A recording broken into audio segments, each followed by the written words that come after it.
Guys, आज की video में हम लोग बताने वाले हैं साइकिल को मॉडिफाई कैसे करें इस टेप की वजह से।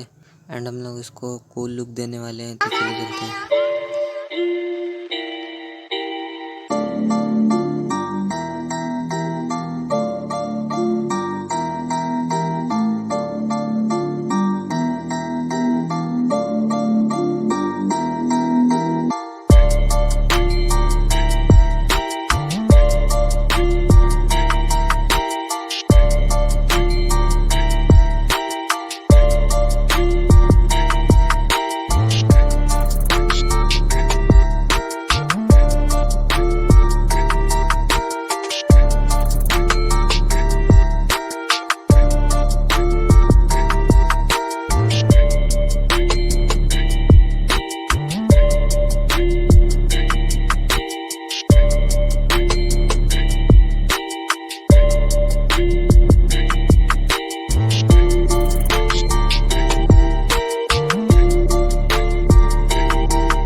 गाइस, अगर आप लोग को ये साइकिल का गुड लुकिंग पसंद आया हो, व्हील में मैंने लगाया इस टाइप से, एंड आप लोग रिम में भी लगा सकते हो।